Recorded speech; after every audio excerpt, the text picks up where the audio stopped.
ನೋಡ್ರಿ, ಈ ಪ್ರಶ್ನೆಯನ್ನ ಭಾಳ ಇದನ್ನ ಮಾಡ್ಕೊಳ್ಳೋ ಕಾರಣ ಇಲ್ಲ. ಈ ಸಮಯ ವೇಗ ಕಾಲದೊಳಗೆ ನಿಮ್ಮ ಸಾಕಷ್ಟು ಸೀರಿಯಲ್ದ ಗಣಿತಗಳನ್ನು ಹಾಕಿನು ವೇಗ ಕಾಲ ದೂರದೊಳಗೆ ನೀವು ಗಣಿತಗಳು ನೋಡ್ರಿ, ಭಾಳ ಅಂದ್ರೆ ಭಾಳ ವಿಶೇಷವಾದಂಥ ಗಣಿತಗಳವ. ಅದು ನೀವು ಅಭ್ಯಾಸ ಮಾಡಿದರೆ ಈ ಗಣಿತ ಏನು ಭಾಳ ಬೆರೆಯಲ್ಲ. ಇನ್ನೊಂದು ಈ ವಿಷಯವನ್ನು ತಿಳಿಸಿ ಹೇಳ್ತಾನೆ ನಿಮಗೆ. ಒಬ್ಬನು 180 ಕಿಲೋಮೀಟರ್ ದೂರವನ್ನು ಕಾರಲ್ಲಿ 3 ಗಂಟೆಗಳ ಕಾಲದಲ್ಲಿ ಪ್ರಯಾಣ ಮಾಡಿದನು. ಅವನು 3 ಗಂಟೆ ಪ್ರಯಾಣ ಮಾಡಿದ. ಹಾಗಾದರೆ ಮುಂದಿನ 120 ಕಿಮಿ ದೂರವನ್ನು ಅದೇ ವೇಗದಲ್ಲಿ ಪ್ರಯಾಣ ಮಾಡಲು ಬೇಕಾದ ಕಾಲ ಎಷ್ಟು ಅಂದರೆ, ವೇಗ ಎಷ್ಟದ ಮೊದಲಿಂದ ಅಷ್ಟೇ ವೇಗ ಅದ ಅಂದರೆ ಅದನ್ನು ನಾವು ಹೆಂಗೆ ಹೆಚ್ಚು ಮಾಡಬೇಕು ಅನ್ನೋದು ತೋರಿಸ್. ವೇಗದಲ್ಲಿ ಹೆಚ್ಚು, ವೇಗದಲ್ಲಿ ಕಡಿಮೆ ಇಲ್ಲ. ಅದೇ ವೇಗದಲ್ಲಿ ಅಂದಾಗ ಬಹಳ ಸರಳ ರೀತಿಯೊಳಗೆ ಗಣಿತ ಮಾಡಬೇಕಾಗ್ತದೆ ನೀವು.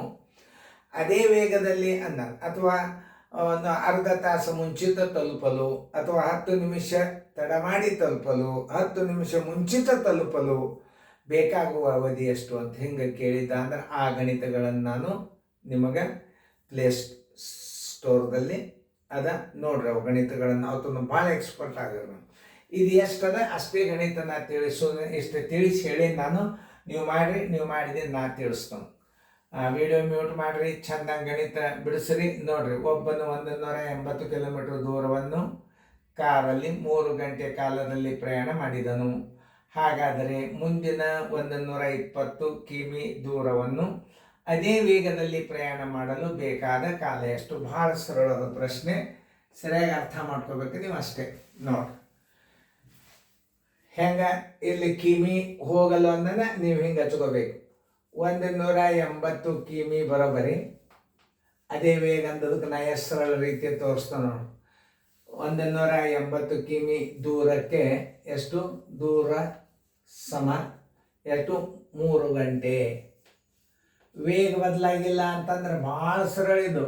120 ಕಿಮಿ ಬರೋಬ್ಬರಿ ಎಷ್ಟು ಗಂಟೆ? 120 ಕಿಲೋಮೀಟರ್ ಹೋಗ್ಬೇಕಾದ್ರೆ ಬೇಕಾದ ಸಮಯ ಎಷ್ಟು ಅಂತ ಕೇಳ್ಯಾರ ಅವರು. ಒಟ್ಟು ಪ್ರಯಾಣದ ದಾರಿ ಕೇಳಿಲ್ಲ ಅವರು. 120 ಕಿಲೋಮೀಟರ್ ಹೋಗಿ ತಲುಪಬೇಕಾದ್ರೆ ಅದೇ ವೇಗದಲ್ಲಿ ಹೋಗಿ ತಲುಪಲು ಎಷ್ಟು ಸಮಯ ಹಿಡಿತದ ಅಂತ ಕೇಳ್ಯಾರ ಅವರು. ನೋಡ್ರಿ, ಮುಂದಿನ 120 ಕಿಮಿ ದೂರವನ್ನು ಅದೇ ವೇಗದಲ್ಲಿ ಪ್ರಯಾಣ ಮಾಡಲು ಬೇಕಾದ ಕಾಲ ಎಷ್ಟು ಅಂತ ಕೇಳ್ಯಾರ. ಹಿಂಗೆ ಹಚ್ಕೋಬೇಕಾದನ್ನು 120 ಗುಂಡ್ಲೆ 3 ಗಂಟೆ ಸರ್ವಾಸ್ ಬಾಗಲೆ 180. ನೋಡಿ, 3 ಒಂದಲೆ 3 60 61 62 ಮುಂದೆ ಎಷ್ಟು? 120 ಕಿಮಿ 2 ಗಂಟೆದಾಗ ಹೋಗಿ ತಲುಪ್ತಾರೆ. 2 ಗಂಟೆಗಳು. ಪ್ರಶ್ನೆಯನ್ನು ಸರಳಾಗಿ ಅರ್ಥ ಮಾಡ್ಕೋಬೇಕು ನೀವು. 2 ಗಂಟೆಗಳು ಉತ್ತರ ಇಲ್ಲದ ನೋಡ್ರಿ, ಉತ್ತರ ಸಂಖ್ಯೆ ಬಿ.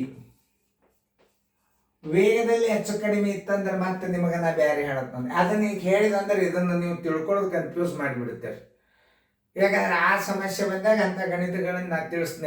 ಎಲ್ಲ ನವೋದಯ ಪೇಪರ್ಗಳನ್ನು ಬಿಡಿಸ್ಲಿಕ್ಕತ್ತದ. ಎಲ್ಲ A to Z ನಿಮಗೆ 35 ವರ್ಷದ ಪೇಪರ್ಗಳನ್ನು ಬಿಡಿಸ್ತನು. ಅವತ್ತನ್ನೆಲ್ಲ ಕಲ್ತರಿ ಅಂದ್ರೆ ನೀವು ಬ್ಯಾಂಕಿನ ಆಫೀಸರ್ ಆಗೋದು. ಆಮೇಲೆ ರೀಸನಿಂಗ್ಗಳಿಗೆ ಏನದ ಬಿ ಪ್ರಕಾಶನ್ ಸರ್ ಬುಕ್ ತಗೊಳ್ರಿ. ಅವೇನು ಸರಳ ತಿಳಿತಾವೆ ನಿಮಗೆ. ಗಣಿತ ನಿಮಗೆ ಯಾರು ಬೇಕಾದವ್ರು ಈ ಗಣಿತ ಒಂದು ಕಲ್ತು ಬಿಟ್ರೆ ಹುಡುಕಿದ ವಿಷಯ ಯಾರು ಬೇಕಾದವ್ರು ಹೇಳ್ತಾರೆ ನಿಮಗೆ.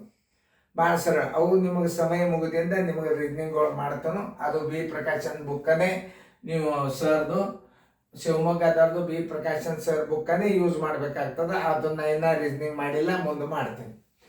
ಅವು 10 ಚಾಪ್ಟರ್ ಅಭ್ಯಾಸ ಮಾಡ್ತಾನು. ನೀವು ಮಾಡಿ ತಿಳ್ಕೊಂಡು ಸರಿಯಾಗಿ ಆ ಗಣಿತಗಳನ್ನು ಮಾಡಿರಿ.